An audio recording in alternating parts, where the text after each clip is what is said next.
வணக்கம். இது படம் எப்படி இருக்கு? இப்போ நம்ம பார்க்க போற படம் இட்லி கடை. 2 மணி நேரம் 28 நிமிஷங்கள் டியூரேஷன்ல வெளிவந்திருக்கிற இந்த ஆக்ஷன் டிராமா படம் யூ சர்டிஃபிகேட் வாங்கியிருக்கு. தனுஷ் இயக்கி நடிச்சிருக்கிற இந்த படத்துல அருண் விஜய், ராஜ்கிரண், சத்யராஜ், ஆர் பார்த்திபன், நித்யா மேனன், ஷாலினி பாண்டே, சமுத்திரகனி, இளவரசு மற்றும் பலர் நடிச்சிருக்காங்க. ஜிவி பிரகாஷ்குமார் இந்த படத்துக்கு இசையமைச்சிருக்கார். நிம்மதியான வாழ்க்கை வாழணும்னா வெளிநாட்டுக்கு போய் தான் சம்பாதிக்கணும்ன்றது இல்லை, உறவுகளோட ஒன்னா இருந்து செய்கிற தொழிலை சிறப்பாக செஞ்சாலே போதுன்றது தான் ஒரு வரி கதை. ஒத்த ஆளா இருந்து தன்னுடைய மனைவியின் உத்வேகத்தால ஒரு சின்ன இட்லி கடை உருவாக்கி தினமும் உழைச்சி சுயமரியாதையோட வாழ்ந்துட்டு வர்ற ஒரு அப்பாவும், அதிக பணம் சம்பாதிக்க ஆசைப்பட்டு வெளிநாட்டுக்கு போய் வேலை செய்கிற மகனோன்ற இரு தலைமுறைகளின் மனநிலையை பிரதிபலிக்கிறதும் பல இழப்புகளுக்கு அப்புறமா மனம் மாறுறதும் தான் கதைக்களம். படம் ஆரம்பிச்ச சில நிமிஷங்கள்லேயே தனுஷோடைய வாய்ஸ் ஓவரில் கதையும் கதாபாத்திரங்களும் தெளிவாக விளக்கப்பட பார்வையாளர்களை படம் பார்க்க தயார்படுத்திடுறாரு இயக்குனர் தனுஷ். ராஜ்கிரண் தன்னுடைய சொந்த கிராமத்தில் ரொம்ப வாஞ்சையா ஒரு இட்லி கடை நடத்தி வரார். அந்த இட்லியின் சுவைக்காகவே அந்த ஊருக்கு அது ஒரு அடையாளமாக இருக்கு. மகன் தனுஷ் தனக்கு ஒரு மேம்பட்ட வாழ்க்கை கிடைக்கணுன்றதுக்காக உள்ளூர் இட்லி கடையை விட்டுட்டு வெளியூர் பர்கர் கம்பெனிக்கு வேலைக்கு போறார். அயல் நாட்டில் பணக்கார முதலாளியின் மகள் ஷாலினி பாண்டே இவர் மேல காதல் வயப்பட திருமணம் வரைக்கும் ஏற்பாடுகள் நடக்குது. அதுக்கப்புறம் சந்தர்ப்ப சூழ்நிலைகளால வாழ்க்கை தடமாறி போக உறவுகளின் உன்னதத்தை தாமதமா புரிஞ்சுக்கிற தனுஷ் எடுக்கிற ஸ்திரமான முடிவுகளும் அதனால ஏற்படுற விபரீதங்கள் வன்முறையா தொடர அங்க அஹிம்சையின் சிறப்பு சொல்லி வருது இடைவேளை.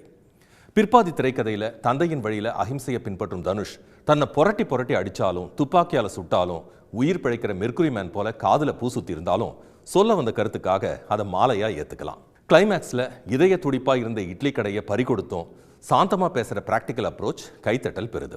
ஒரு இயக்குனரா தனுஷ் மெருகேறி இருக்காருன்னு தான் சொல்லணும். நல்ல கதை கருவும் திரைக்கதையும் சிறந்த கதாபாத்திர தேர்வும் சென்டிமெண்ட் கனெக்டும் படத்துக்கு பக்கபலமா இருக்கு. என்னதான் உபகரணங்கள் வளர்ந்தாலும் கைப்பக்குவம் என்ற ஒரு நுட்பமான தரத்தை கோடிட்டு காட்டி அதோட உறவுகளின் உன்னதத்தையும் தொழில் பக்தியையும் உணர்த்தும் விதமான காட்சிகளுக்காகவும் இன்றைய தலைமுறையினருக்கு ஒரு ஐ ஓப்பனரா அஹிம்சையால தான் பிரச்சனைகளுக்கு தீர்வு காண முடியும்னு சொன்ன முத்தான கருத்துக்காகவும் ஒரு பொறுப்பான தந்தையின் நல்ல வளர்ப்பில் ஒரு மகனையும் பாசத்தை மட்டுமே பிரதானப்படுத்தி செல்லம் கொடுத்து சீரழிச்ச இன்னொரு மகனையும் ஒப்பிட்டு பெற்றோர்களுக்கும் ஒரு செல்லமான சவுக்கடி கொடுத்ததுக்காகவும் இயக்குனர் தனுஷை பாராட்டலாம். ஒரு நடிகனா தனுஷ் ஒரு பள்ளி மாணவனாகவும் கோட் சூட் போட்ட கார்பரேட் லுக்லையும் வேட்டி சட்டை விபூதி பட்டைன்னு கிராமத்து தோற்றத்திலையும் பொருந்தி நடிச்சிருக்கார். பெரிய ஹீரோயிசம் இல்லாமல் நடிச்சிருந்தாலும் தன்னுடைய திடீர் முடிவுகளால் பாதிக்கப்படுற மற்றவங்களை பற்றி கவலைப்படாம தன்னுடைய உணர்ச்சிகளுக்கு மட்டுமே முக்கியத்துவம் கொடுக்குற இடத்துல ஒரு தாந்தோனியா தான் தெரிகிறார். காதல் காட்சிகளில் மென்மையாகவும் சண்டை காட்சிகளில் ஆக்ரோஷமாகவும் மிக இல்லாத நடிப்பை வழங்கியிருக்கார்.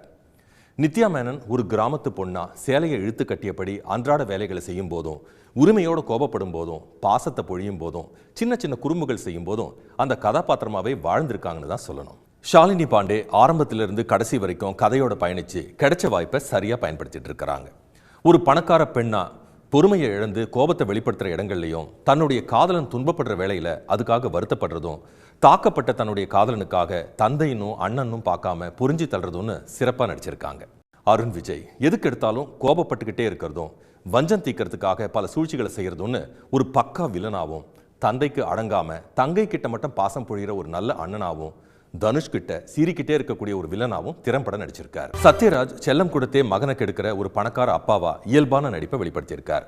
ஒரு பாசமிகு தந்தையா இருக்கிற அதே வேளையில உள்ளுக்குள்ள ஒரு மென்மையான இதயத்தை கொண்டு உறவுகளை காப்பாற்றுற ஒரு உன்னத மனிதனா கடைசியில மன்னிப்பு கேட்டு நிற்கிறார் சத்யராஜ்.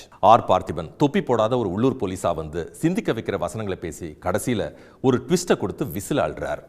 சமுத்திரகனி ஒரு சதி செய்கிற வில்லனா செருகப்பட்டு இருக்க இளவரசு 2 பக்கமும் அடி வாங்குற மத்தளமா இருந்து கடைசியில தன்னுடைய மனிதாபிமானத்துல மனசை தொடுறார்.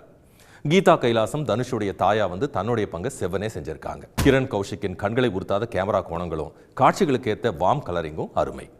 ஜாக்கியின் அரங்க அமைப்புல கிராமத்து வீடும் பின்புலத்துல அந்த காலத்து ரேடியோவும் இட்லி கடையும் அதில் பயன்படுத்தப்படுற அம்மியும் ஆட்டுக்கல்லும்னு காட்சிகளுக்கு உண்மைத்தன்மையை கொடுத்துருக்கு. ஆனால் அந்த கிராமத்தில் சத்யராஜ் குடும்பம் தங்குற அளவுக்கு வசதியான மாளிகை எப்படி வந்ததுன்னு தெரியல. பிரசன்னா ஜிகேவின் படத்தொகுப்பு கிறிஸ்ப் அண்ட் ஸ்மூத். ஜிவி பிரகாஷ்குமாரோட இசையில பாடல்கள் கேட்கும் ரகம், பிஜிஎம் சிறப்பு. மொத்தத்தில் கதைக்காக இல்லாட்டாலும் காட்சிகளுக்காக இல்லாட்டாலும் பொழுதுபோக்கு அம்சங்களுக்காக இல்லாட்டாலும் சொன்ன முத்தான கருத்துக்களுக்காக குடும்பத்தோட பார்க்கலாம். இட்லி கடை இதயம் கனக்க.